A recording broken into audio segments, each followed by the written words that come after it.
Damn, Damien, back at it again with another video. Today I'm going to go into 10 fitness myths that for the life of me I cannot believe are still around, and some of them I fell for myself when I first started training. Let's get into it.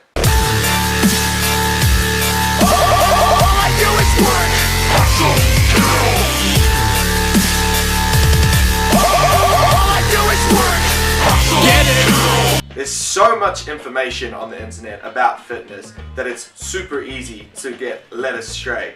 Here are 10 things that I don't want you falling for. Number 1, no carbs at night.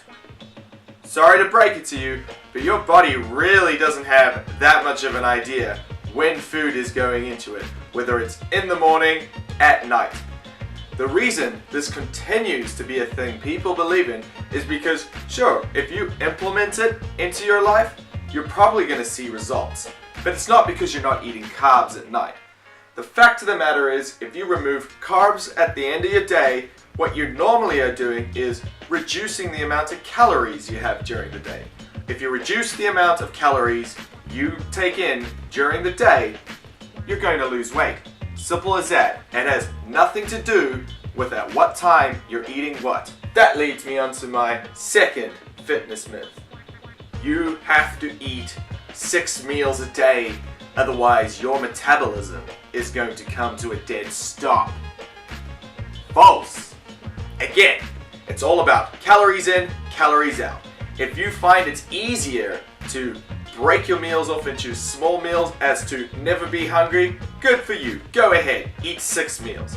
If you feel that eating 3 meals and making them a little bit bigger than 6 meals, as long as you're still in that calorie deficit, it's not really going to matter in regards to weight loss or a calorie surplus if you're trying to gain weight. Eat however suits your lifestyle. Most people can't do 6 meals a day. I personally only do 2 or 3. They're massive, but it works, and therefore my life is less stressful structuring it around when the hell I'm going to eat. Number 3, the anabolic window. That 30-minute period you have post-workout where you gotta get a shake in you, otherwise the workout's in vain. Digesting and processing of macros such as protein is not as simple as you may think.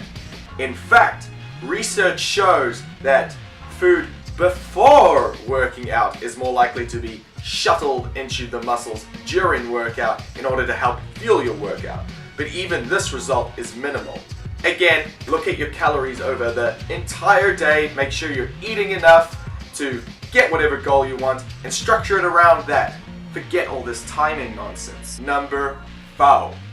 Fat makes you fat. No. Calories make you fat.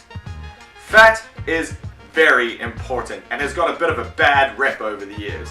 It is actually super important to keep your digestive system healthy. If your digestive system isn't healthy, you're not going to be able to put on muscle or lose weight. It's as well as super important in maintaining hormone regulation. So if you want to keep your testosterone levels nice and high in order to get jacked, burn fat, then make sure you're taking in healthy fats. Do remember though that fats are pretty dense in calories. So therefore, although it's important to keep healthy fats in, you can still take too much in, and quite easily, just because how many calories there are per gram of fat.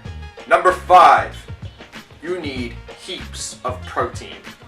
This is the biggest amount of bro science you will come across. And it's one that's kind of being perpetuated by the fact that supplement companies can easily sell you tubs of protein. Tubs of protein aren't bad, but you just gotta look at them as food. Protein is no more important in regards to gaining muscle and losing weight as carbs or fat. In fact, most people that start training and believe in a high protein diet are taking in way too much protein. What you really need is between 0.6 and 1 gram per pound of body weight.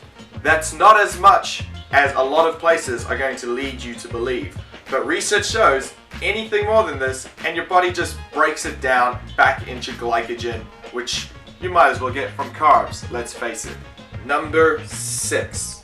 This one is to all those females out there. Lifting weights is going to make you bulky. Do you know how hard it is for a man to be bulky? This doesn't happen accidentally. In fact, you have about 1/10 of the testosterone males have, and that is the main drive for a male and a female to build muscle. Maybe if you start lifting weights and doing steroids, you might put on too much muscle mass. But otherwise, I wouldn't worry. It is very, very difficult for a female to put on too much muscle mass and become bulky. Stop freaking out about it. Which leads me to number 7. I don't want to build muscle, I just want to tone. There is no such thing as toning. There is no regime of exercise that causes you to tone. That toned look you're after is from 2 factors: a bit of muscle gain and a bit of fat reduction. The leaner you are, the more toned you're going to appear. Toned is a very, very vague fitness goal, and it is not one that you get by doing 15 to 20 reps of normal exercises. Number 8. Spot reduction of fat. Everyone wants abs. It's the sexy muscles. Unfortunately, there is no way to spot reduce fat. In regards to burning fat, your body's pretty much on autopilot. So just keep yourself in a caloric deficit and continue to lose fat. The reason abs are so coveted is because it's generally one of the last places that people lose weight. You can do all the core exercises you want, all the crunches you want, but at the end of the day, that may build up the muscle of the abs, but it's not going to reduce that winter layer you've got covering your 6-pack. That, my friends, comes from good nutrition and consistency. Number 9. Squats are bad for your knees. Bad squats are terrible for your knees. Squatting properly with proper technique is going to do you nothing but good in regards to the health of your knees. Getting the hamstrings, quads, and glutes, so back a leg, front a leg, and butt, working in a functional manner, how the human body is designed to work, is going to keep your knees healthy. No matter what your goals are, there should be a squat of some variety in your programming. Number 10. Training as much as possible is going to garner the best results. A lot of people, when they get bitten by the fitness bug and they decide to make this massive change in their life, they can want to overdo it. I get people coming to me wanting to train 7 times a week. Dig the enthusiasm, but first of all, I doubt you're going to be able to keep that up. Secondly, no change happens unless there's rest. Planned rest days, plenty of sleep are going to do you much more than training every day. Your body only ever grows while you're resting. So, allow yourself some time off. Make sure you're getting enough sleep. Realistically, you need to train about 3 times a week. 5 times is optimal, but 3 times is probably going to be enough if you're just starting out. So there you have it. 10 fitness myths that just refuse to die. I fell for a few of these when I started training, so I don't blame you if this is in your mind as something you need to keep an eye on.